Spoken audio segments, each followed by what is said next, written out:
Yes, Umair said that when I went to Qadian recently, I saw the mention of the drops of ink, red ink, and also that the promised Messiah al-Islam was fearful that perhaps if this remains after the death of the companion who received it, it might become an object of worship or something like that, of idolatry.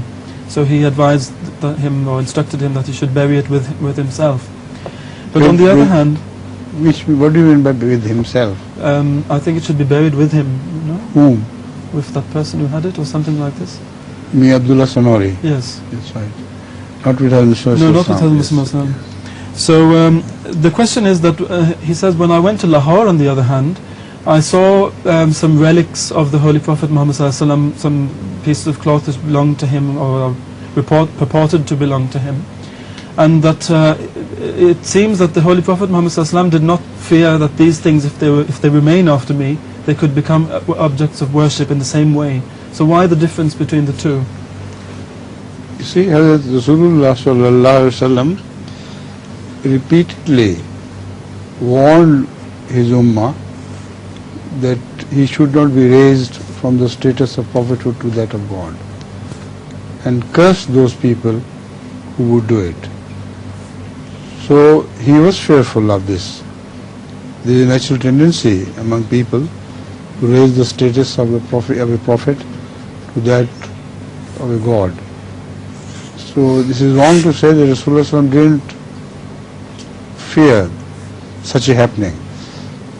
But about his clothes, he had no fears. Like Muslim did not have any fear about his clothes. On the contrary, you read this wahi of Hazrat Masih Maud, Badshah tere kapron se barkat dhoondenge. Kings will seek blessings from thy clothes.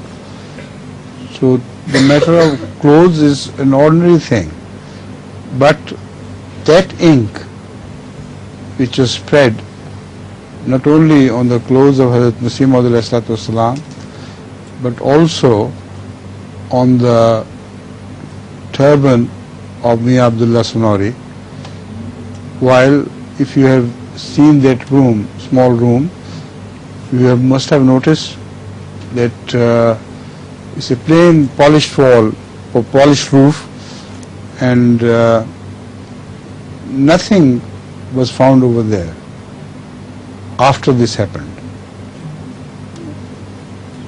No animal, nothing.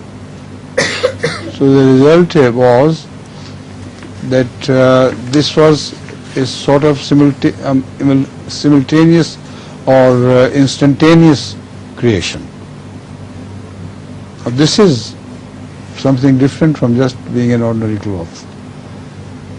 And because of this, people may have this tendency to start worshipping that cloth which bore the sign of Allah's spontaneous creation.